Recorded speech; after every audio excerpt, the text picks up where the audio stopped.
Welcome to The Sounds of Sand, a podcast inquiring into the beauty and mystery of existence beyond ultimate truths.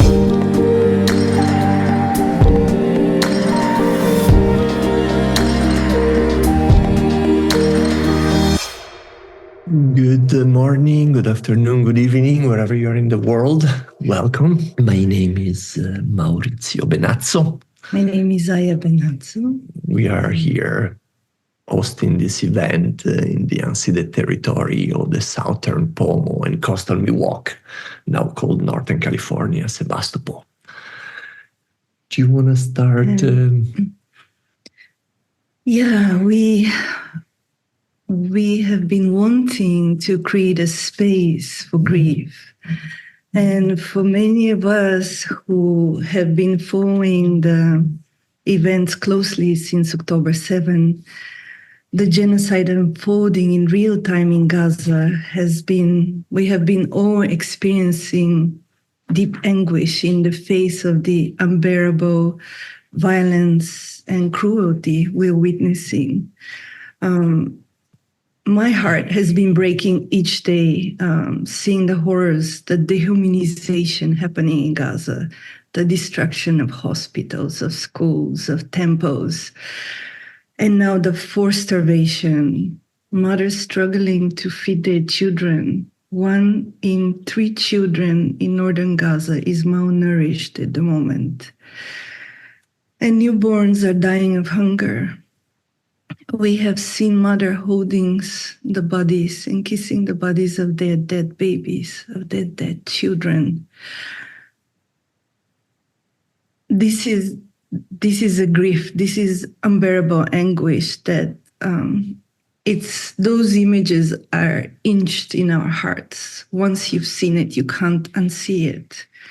And this is the deepest human's anguish that we're witnessing. And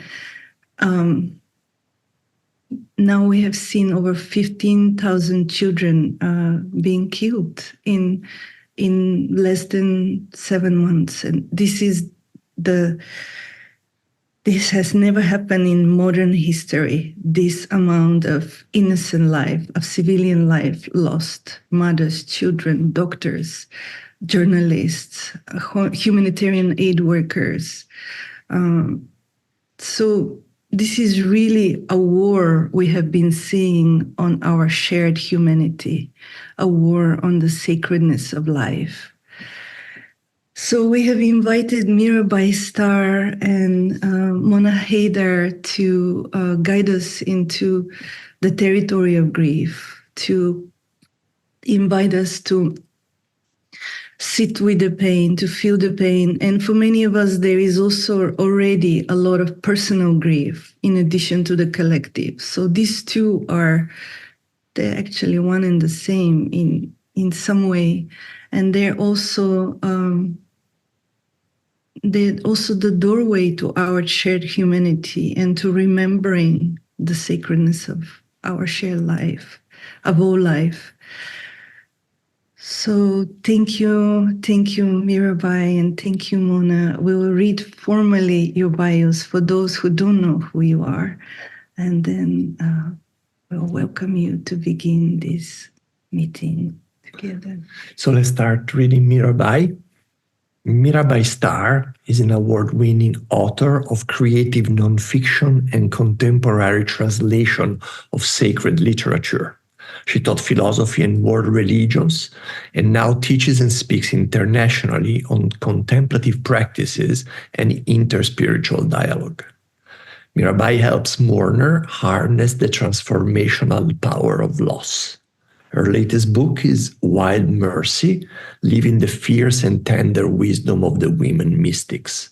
She lives with her extended family in the mountain of northern New Mexico. Thank you, Mirabai, for being here. It's always a joy to see you, even under those circumstances. And Mona Hayder is a Muslim Syrian-American poet, musician, workshop leader, speaker, and she gained a global recognition through her song, Ask a Muslim, not a song, a project, Ask a Muslim, and the viral music video, Hijab, Wrap My Hijab. She's a master graduate in theology from the Union Theological Seminary. And Mona speaks at churches, synagogues, universities, and international forums, engaging audiences on art, Islam, feminism, hip hop, theology, and interfaith dialogue. Welcome, Mona. And if you would be open to begin with a prayer, guide us with a prayer. Maybe a good way to start. Thank you. I'll start with, it's called the Fatiha, the opening. أعوذ بالله من الشيطان الرجيم. بسم الله الرحمن الرحيم. الحمد لله رب العالمين. الرحمن الرحيم. مالك يوم الدين. إياك نعبد وإياك نستعين. اهدنا الصراط المستقيم. صراط الذين أنعمت عليهم غير المغضوب عليهم ولا الضالين. آمين. The opening. The praise is all for God, Lord of the worlds, Ar-Rahman, the all-merciful, the most merciful, Master of the day of recompense. Only you we serve, and only you do we seek help from. Guide us to the way most upright, the way of those on whom you have bestowed your blessings, not those on whom is your anger, and not of those who have gone astray. So I light this candle for all of you who have said yes to this invitation to gather with us today and to bravely allow your hearts to break open in community.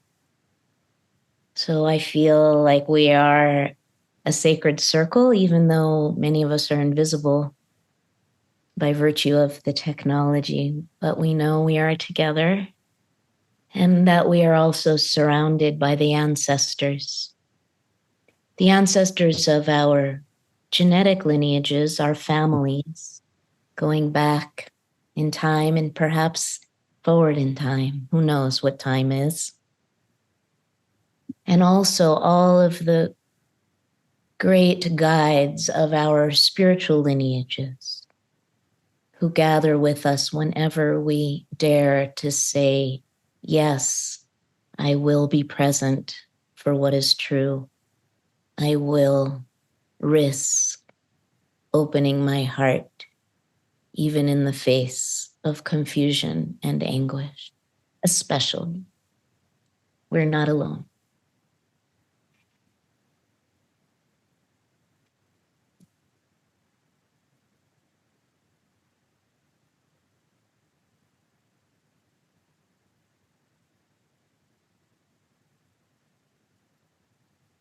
So, would you like me to speak for a moment?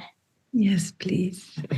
I figured when you spotlighted my big face, that's what that meant. Oh, my loves, it is truly unbearable. And if you are feeling that from time to time, and by the way, it's impossible to sustain that level of acute awareness of suffering every moment. So if you forget sometimes, you're not doing anything wrong. It's like any strong emotion or feeling, that deep sense of grief is something we can only hold for moments at a time. And it's important to, I feel, to build our capacity to hold more and more reality. And there are all kinds of ways that we can do that. There are various spiritual practices, contemplative practices, prayer practices, being in nature, being in the body, physical embodied practices. Lots of ways that technologies that have been engineered across the millennia and across the spiritual traditions to help us build our fortitude to be present with what is. And in these times, it's more vital than ever. We were just talking before we got on here with you today about how the hatred and anger is growing. And Zaya said, it seems like it should be lessening by now, and instead it's growing. So how do we also make space for that? I want to just name my positionality here as a white Jewish American woman who has been bearing witness to the unfolding horror in Palestine, not only since October 7th, the horrific attack of October 7th, but I have been aware of and speaking out against the oppression and persecution of the Palestinian people since for decades. So this is not a new space for me to stand in and to speak out in. I have been attacked continuously for speaking out on behalf of the Palestinian people. And I know I will continue to be, and that's okay with me, because it is the opposite of what I'm often accused of, which is being a self-hating Jew, or I'm sometimes accused of, or forgetting the horror of October 7th, or forgetting the horror of the Holocaust in whose shadow I grew up. I am not forgetting any of that for a moment. What I am doing is bearing witness to the reality of human suffering that we witness by virtue of our access to social media and to facts that we may not have been able to know about before. As Zaya said, once you see it, you can't unsee it. And my heritage as a Jewish person demands that I open my eyes and heart to the suffering of all being. Tikkun olam, the repair of the world, is my driving imperative of my soul. Whatever I can do as an individual and we can do as a community, beloved community, completely disparate and far-flung and contradictory and paradoxical, whatever we can do to mend the broken fabric of the human family, according to my tradition of Judaism, we must do. But it's not only a grim commandment, it is a joy. It is my honor as a human being who happens to have been born Jewish to step up, to open my heart, to grieve with the grieving human family, and through consciously grieving, break open my capacity to connect with the grieving of others. The last thing I want to say about my positionality, and then of course we'll unfold all of this more together, is that I'm also a bereaved mother. My daughter Jenny died in 2001, just a couple of months after 9/11. She was 14 years old, and she died in a car accident very suddenly. I had no chance to prepare. Jenny was becoming very much politically aware at that time, precociously so at 14. Was aware of the suffering in the Middle East and was standing up and speaking out against war.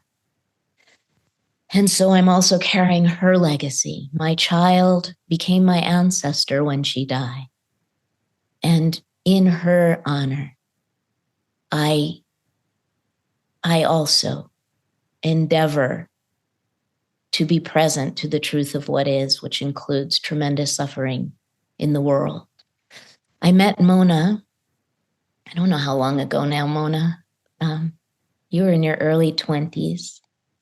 And Mona was born the same year as my daughter, Jenny. And there was this instantaneous feeling of connection and boundless love that has continued ever since. And so it's an incredible honor for me, having witnessed Mona speaking out as an artist, as a poet, as an activist, to be in community, not for the first time, in conversation with Mona around this horrific and potentially transformational moment that we find ourselves in as a human family. I guess the last thing, I know I keep saying the last thing I want to say is that when I was 16, I'm 62 now, I became a Sufi. I took refuge in Sufism, the mystical expression of the path of Islam. And so Islam, particularly the mystical teachings, have always been part of the stream in my heart, along with Judaism, along with Christian mysticism, with Hinduism, through which I received my name Mirabai from Ramdas, and when I was 15, and a lifelong Buddhist meditation practice. So I come with an interspiritual heart and a deep connection to Islam as well as to my ancestral Judaism. I think that's enough for now. Thank you. You, Mirabai, thank you. And Mona, we would like to invite you for you to share about your journey with grief, your positionality, and anything else that feels alive in your heart at the moment. Bismillah.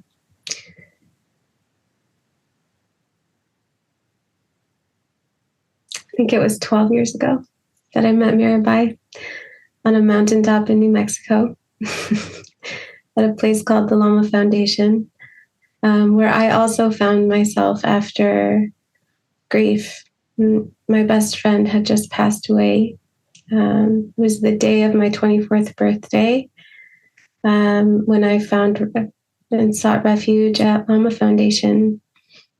It had been 4 weeks since my friend had passed away, and here was this place that the divine saw fit to place me at. It was entirely a miracle. I shouldn't have been there. There's no reason I should have arrived in that place. And it was a truly transformational time in my life. And it was grief that drove me to a mountaintop. It was grief that caused me to change my life radically.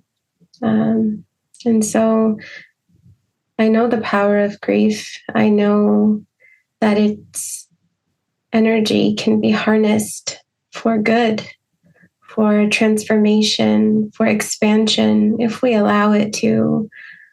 And my teacher was recently talking about this being the age of Aquarius, and everybody knows that. Everybody on this call probably knows that. And it's been anticipated. Teachers have been talking about it for a long time and in anticipation of it, because of this idea that it would bring a chance for expansion, an opportunity for consciousness to grow us as a collective family. And the only difference is, I think everybody, especially, the Instagram teachers, I think they all thought it would happen via their Instagram meditations. And instead, we're seeing it happen through grief, through this immense moment of an opportunity to truly feel this event that is shifting our world politically, spiritually, in every way. And for me as a Muslim specifically, from that region, I feel like it's fracking my soul. It's excavating, it's going inside, and it's changing things from the inside out. And I know from my own experience that it's an opportunity for awakening if I let it be. And so for me, this call, I hope, this gathering, my hope for it is that it's an opportunity for us to step into that opportunity rather than just the emotion of grief, moving past the emotion into expansion, because this could change all of us and it could change everything. And I hope we let it.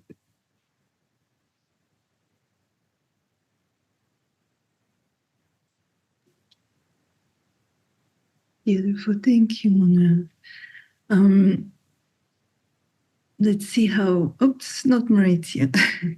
Wrong spotlight. Mirabai, maybe both of you, if you have any teachings, I mean, of course you do, to share on grief, that will be good. Yeah. Maybe Mirabai, you could step, and then Mona, you could bring your, from your spiritual tradition, understanding of grief or experience or teachings of grief. So Mirabai.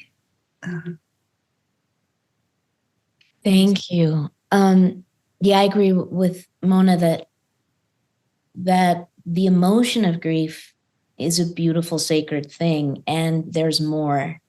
There's more to it than just feeling our feelings. There is a transformational possibility inherent in precisely in the broken open heart. And this sound community has heard me talk about this for years, the broken open heart as this incredibly powerful opportunity for transformation. So what I'm inviting us to do is not navigate the stages of grief as psychological conditions that we're going to get over. You know, like if you do Kubler-Ross's 5 stages of dying, which also is 5 stages of grieving: denial, anger, bargaining, depression, and acceptance, and check them all off the list, you'll be all better. And you can go back to the way things were because you got through all the stages of grief. Rather, what I'm inviting us to do is to enter into each of these kind of universal features of the landscape of loss that so many of us, people of completely different cultural, economic, ethnic backgrounds, that there seem to be these kind of universal spaces that each of us inhabit along the journey of grief. If we allow ourselves to be present for them, then we find that we connect with the whole of the human family and perhaps of all of creation. And when we attempt or endeavor or agree to be present for each of the realities of the grief journey, like anger, outrage, rebellion, like, no, this is not okay with me. All of those seemingly difficult expressions of the grief journey, if we breathe through them and into them and write about them and pray about them, then they can open into something larger that contains the messages we need to carry to the human family, so that everyone can be liberated, not despite the pain, but through it, through the fiery gate of loss. So what I guess what I'm saying is that my own experiences of loss, and I've had so many, it seems like, for one lifetime so far, just so many deep, profound, dear, intimate losses through death primarily, but also all kinds of other losses. That if I can harness the power of my pain to open my heart in living and lived compassion for the rest of creation, then these experiences are not in vain, but rather strengthen me to see how I can step up on behalf of all beings who suffer. It's just an obvious connection for me. So I've identified, I'm not going to talk about them all, but 12 kind of universal features in the landscape of loss that many of us go through. And if we can consciously navigate them on a personal level, my belief and my prayer is that that enables us to help be living guides for in community for other people who are willing to allow that fire of anguish to melt the walls that separate us from each other and invite us into our shared humanity. And from that place, we cannot help but speak out and do whatever we can in action to alleviate suffering in other places besides our own lives. So I want to just end that little bit with a poem that I love from my friend Naomi Shihab Nye, a Palestinian American poet. Those whom we do not know. And poetry for me is one of the portals for transformation, personally and as community, in community. So she begins with a quote by Pablo Neruda, and it goes like this. To feel the love of people whom we love is a fire that feeds our life. But to feel the affection that comes from those we do not know is something still greater and more beautiful. 1. This was written 20 years ago, by the way. Because our country has entered into war, we can have no pleasant pauses anymore. Instead, the nervous turning one side to another, each corner crowded by the far but utterly particular voices of the dead, of trees, fish, children, calling, calling, wearing the colorful plastic shoes so beloved in the Middle East, bleeding from the skull, the sweet hollow along the neck. I forget why. It's been changed. For whatever it was, we will crush the vendor who stacked sesame rings on a tray inside the steady gaze of stones. He will lose his balance after years of perfect balance. Catch him. Inside every sleep, he keeps falling. 2. I support all people on earth who have bodies like and unlike my body. Skins and moles and old scars, secret and public hair, crooked toes. I support those who have done nothing large, sifter of lentils, sifter of wisdoms, speak. If we have killed no one in the name of anything bad or good, may light feed our leafiest veins. I support clothes in the wash kettle, a woman stirring and stirring with stick, paddle, soaking out grime, simple clothes, the size of bodies pinned to the sky. 3. What we learned left us. None of it held. Now the words ignite, slogans knot around necks till faces bulge. Windows of sand, doorways, sense of shifting each time you blink. That dune used to be a house, and the desert soaking up echoes. Those whom we do not know think they know us now.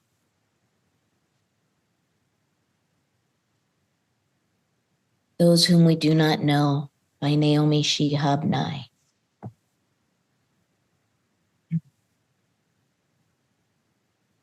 Thank you, Mirabai. Just 2 years ago, we were filming in the occupied West Bank for our next film that is coming actually out in a month or so. And we were hearing story after story of loss of loved ones, stories of injustice, stories of torture. And my heart was breaking every day. And I kept asking people, how do you survive? How do you keep living? How can a human heart contain so much pain? And I was just so amazed by Palestinian people, how they said, yes, we grieve and we grieve together. Nobody grieves alone. And we also celebrate. Grief and celebration of life is hand in hand. And they even have a saying, between two funerals, between two martyrs, celebrate life. So that teaching for me from our Palestinian brothers and sisters has been profound learning. I don't know. And something right now it's coming is like they can't even afford to grieve right now. Maybe that's my judgment. But to grieve, you have to Have space. have space. Yeah. You have some sense of safety, perhaps not. Well, and that's why it is incumbent upon those of us who live in privilege and freedom to grieve for them. And when I have a new book coming out too, and in the fall, and there's this section where a friend said to me that when you're so shattered that you can't even pray, your community can pray for you. So please pray for me when I'm too shattered to pray. Please grieve for me when I'm too shattered to grieve. Yeah. Mona, I wonder, what are some teachings from Islam on grief, if you can share your ways of contemplating this? Yeah, one thing that the Muslim community has largely been talking about with the ongoing genocide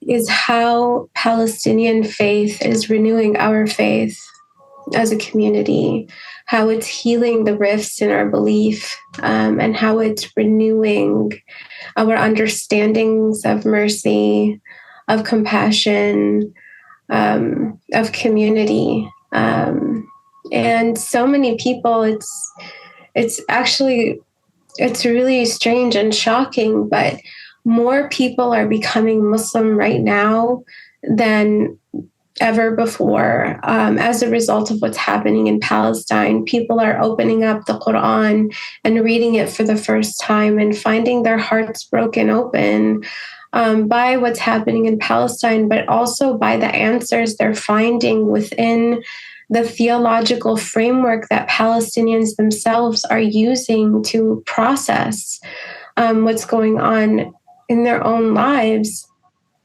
in the day-to-day. If you go on my Instagram, I've sort of turned it into an archive of Palestinian faith through grief.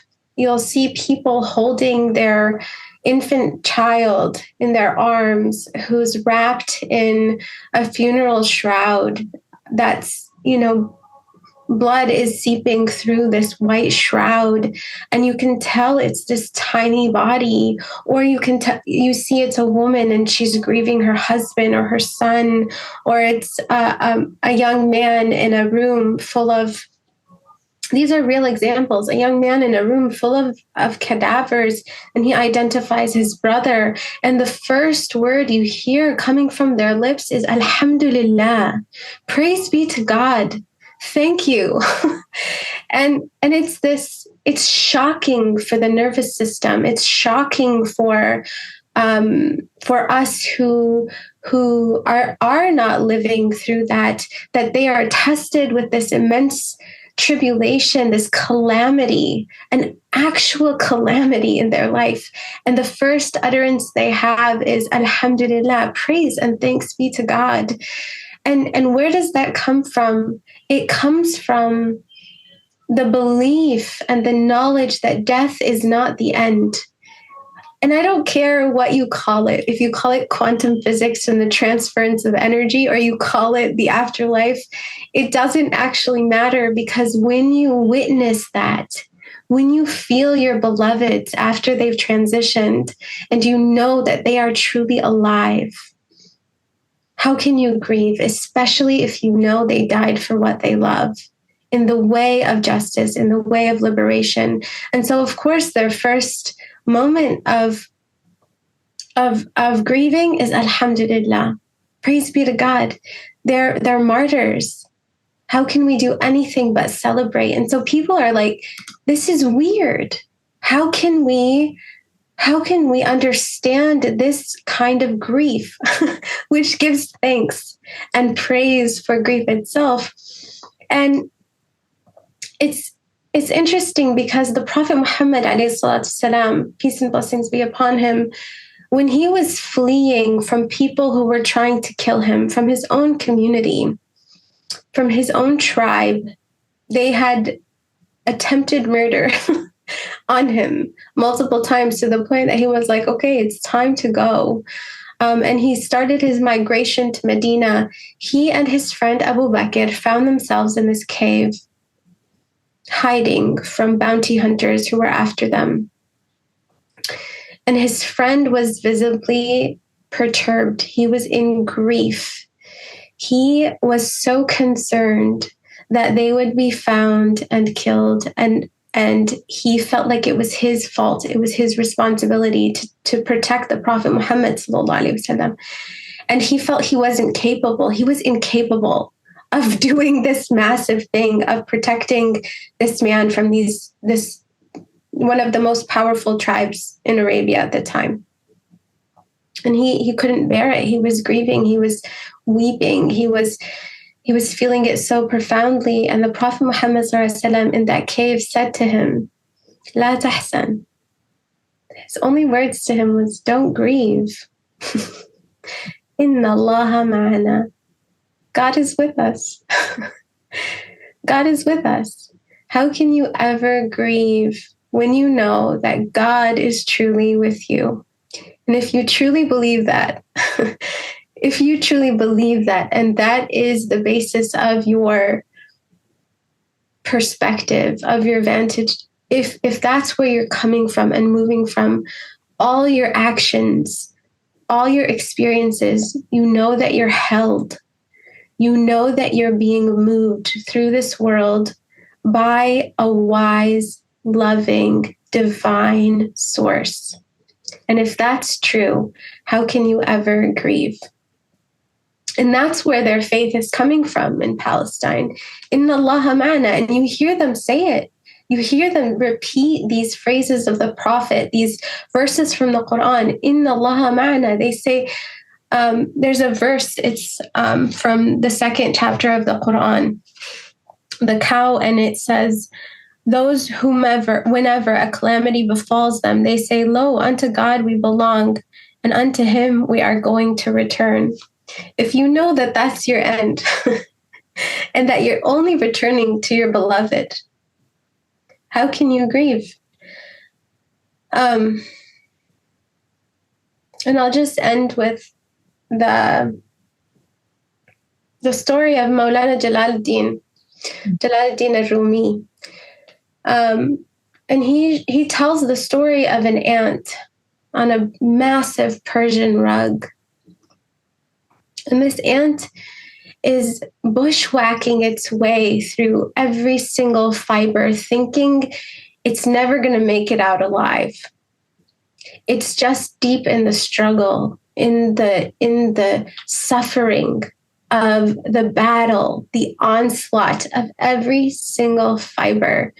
And if it just took a moment, took a breath, and expanded, it would see that it was on this incredible, masterful, designed rug that an artisan made and crafted, and it's made from the finest silk, and it has the most beautiful, intricate design, and every little curve and every little motion of the rug has meaning, has symbol, has feeling, has emotion, has life. And he goes on to say that, like, we're these ants in this divine tapestry, and that if we were just to pause and try to see from a perspective beyond our own experience, our own feelings, that maybe we would see some of that divine wisdom, that divine beauty, even in our bushwhacking through grief and fear. And my friend Amir Suleiman, who's an incredible poet, he talks about how even the beauty of birth leaves its own scars. How can you taste the coconut without breaking it? How can you taste a coconut without breaking it? And what are these hearts if they're never broken? How can we taste what the divine has to expand our hearts with if we're never broken open, like the coconut with the sweetness inside? If you were afraid of breaking the coconut and you worried, I don't want to break it. It's perfect. God made it perfect exactly the way it is. You would never taste the incredible fresh flesh of a coconut. And it takes breaking. Wow. Beautiful. Beautiful. Thank you. Thank you, Mom. And Mirabai, I wonder, you're a mother that has lost a child. And I mean, I can't imagine the journey. And and it's not a paradox. It's not the divine ecstasy we know we're returning to. We all know we're held by beauty, by harmony, we're held by the intelligence of life and the mystery that is much larger than any of us as an individual. And yet we also have those small human hearts. Well, they're not small, but when they're broken, they feel small, or they feel contracted. And I don't know if you have anything to add for those who are on the journey of personal grief, of losing a child, losing a loved one close in our life. What is, your wisdom, or what would you offer? What would be your offering to those? Thank you for asking, because I know that many of you who are gathering with us right now are bearing the unbearable in your personal lives as well. And they're not mutually exclusive, right? Our experiencing of great personal loss and our awareness of what's happening in other parts of the world, that is the absolute horror of genocide and ongoing violence and injustice. There are two spaces, and they're also one space. And I don't want to minimize or deny the very real pain that you may be carrying right now of losing a loved one. I know there are other parents on this call that have lost children. It just always in community, there are those of us who carry that particular wound that never does go away. And I don't want it to go away, because that wound in my heart is the artifact of love. And I wouldn't want it any other way. And it is also the portal through which I am able from time to time, more and more and more, to connect with the suffering of others beyond my own particular broken mother heart. So when you spoke about Alhamdulillah, the praising of God in the midst of death in Palestine, and what that is gifting to other Muslims around the world. It's the same, and I know you know this, Mona, because you're well studied, and I'm sure many of you know and are probably thinking, it's the same thing with the prayer of Kaddish in the Jewish tradition. The Kaddish is the mourner's prayer.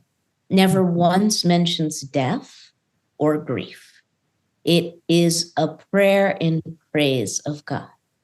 It is praising and sanctifying the divine name throughout the world for all beings everywhere. So what is that? What is that in the highest of the human heart that in the midst of the fire of loss connects us to the divine? That's what I'm interested in here today.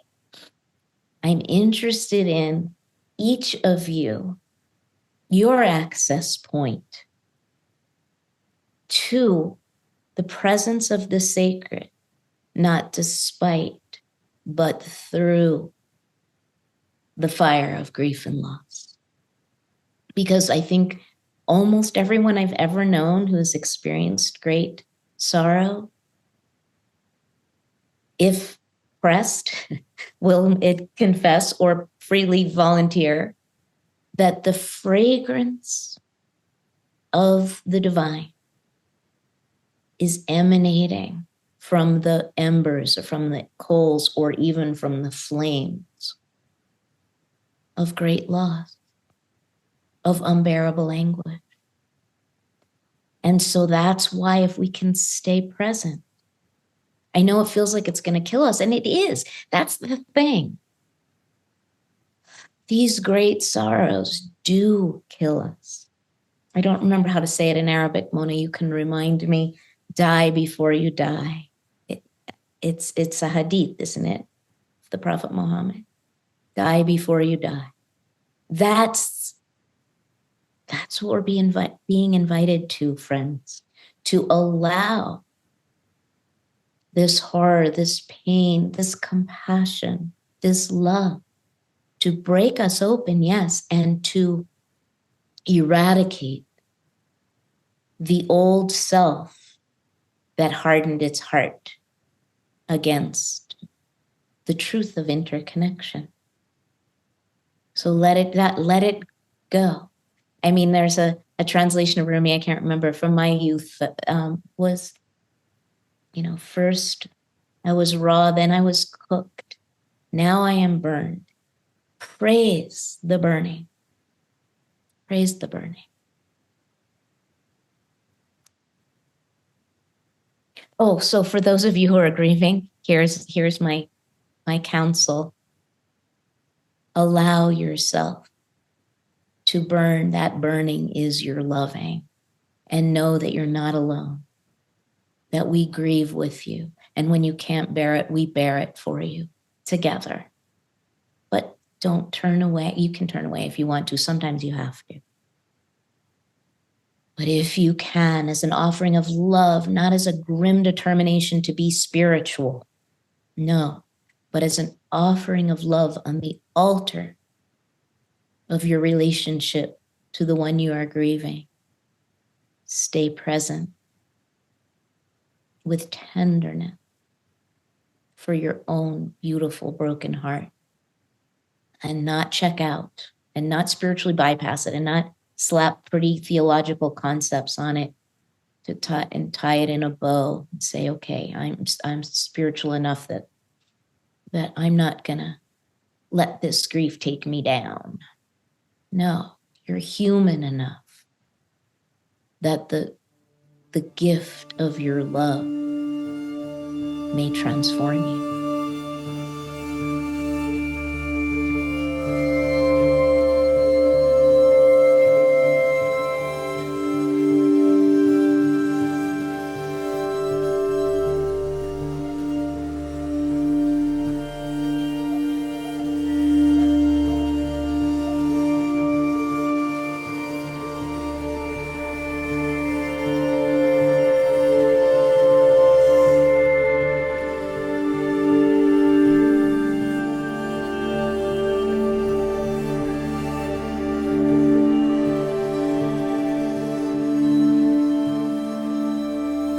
just one thing to Poppy. I've experienced actually shared grief by going to protests.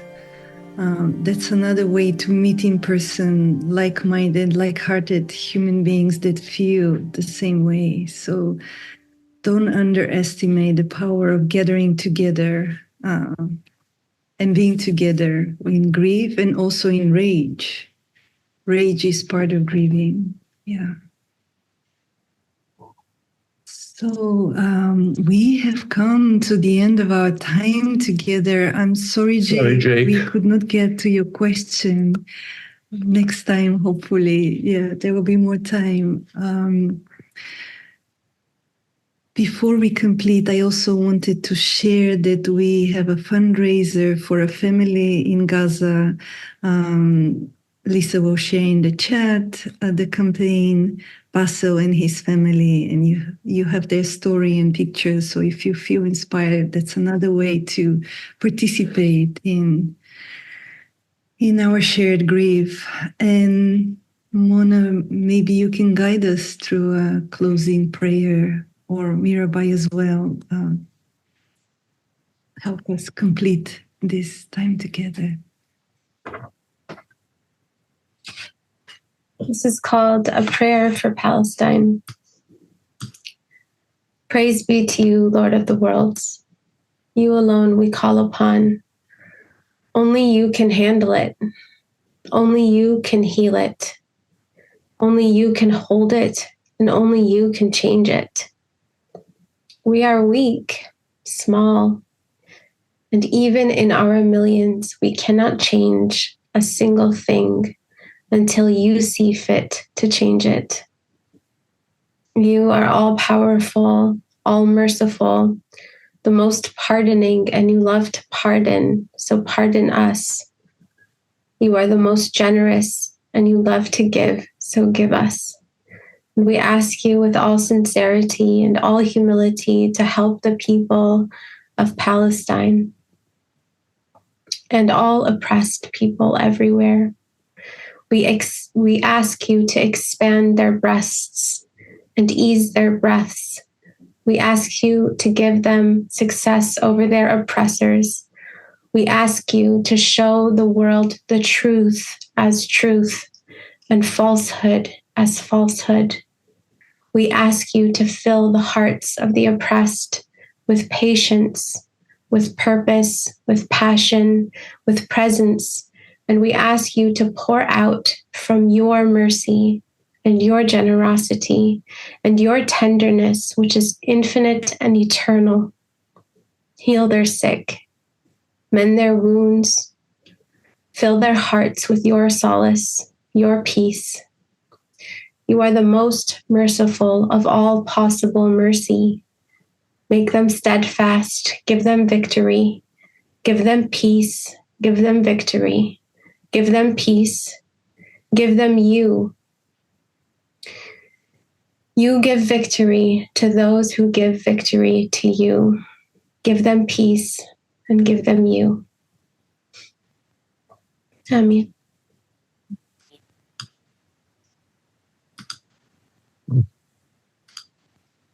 Mirabai, do you have any final words for us or anything you want to offer? Thank you all for being willing to gather today when there are so many reasons you could give yourselves to check out, and you showed up. And thank you to my beloved Mona for your truth-telling and your poetry of soul. And thank you, Zaya and Maurizio and Lisa, for hosting these difficult conversations with such generosity and hospitality and loving kindness. And so blessings to all of you for continuing to allow your hearts to be with what is, as this shows no signs of ending anytime soon. And so what is required is great courage of heart. And I hope that this gathering watered that capacity in each of us today. Thank you. Mirabai, and you do hold space, grieving circles on a regular basis, right? Yes. Do you want to share anything about that so people can? I think because we're over time, I'm just going to direct people to my website. It's just my name, mirabaistarr.com. And there is an online grief circle that we have called Holy Lament. And you all are welcome. And yes, Mona is also a beautiful singer and an artist. So we wanted to complete the meeting with her song, A Day Will Come, Palestine Will Be Free. And if you want to say anything about the song, Mona, you're welcome to share. And I think it's co-written with a friend of yours. The song was co-written by an artist out of Vancouver called Desiree Dawson. We wrote it together out of a feeling of our hope. And our hope is big. Our hope is vast, that we will see change in our lifetimes. And I send my love and my peace and my greetings to all of you who are on this path of expansion, of love, of mercy, and of light. And thank you all. Thank you, Mirabai. Thank you to Sand. Thank you to Zaya and Maurizio, and Lisa, and everybody else. Thank you for your hearts. And may we meet again under better circumstances. Thank you both for renewing our hope, our shared joy as well, and tenderness, heart tenderness. Thank you. Until we meet again, we will continue these gatherings and we'll continue these conversations. Thank you, Mona. And a day will come. And a day. Beautiful. Thank you. And beautiful. Thank you, Mona. And this image is reminded in a month or so, the movie we shot in May 2022 in the West Bank, in occupied territory of the West Bank, will come out. And the title is Where Olive Trees Weep. Where Olive Trees Weep. So stay tuned. That movie will appear very soon and you will be informed. Thank you one more time. Thank you to our team. Thank you, Sarah. Thank you, Jean-Ric. Thank you, Lisa, for helping putting this together. And one more time, thank you again, Mirabai and Mona, for your precious. It's an honor to have you, to be part of the same community with you. Thank you. Thank you, everyone. Thank you, everyone. And thank you for listening to The Sounds of Sand. We invite you to explore more of our talks, dialogues, videos, articles, events, and offerings through our website, scienceandnonduality.com. If you've enjoyed this conversation, please consider becoming a member to access our massive library of SAND content, available exclusively to SAND members. And we would love it if you could leave us a review on Apple Podcasts, Google, and Spotify. And share this episode with your family, friends, and all sentient beings. Be well.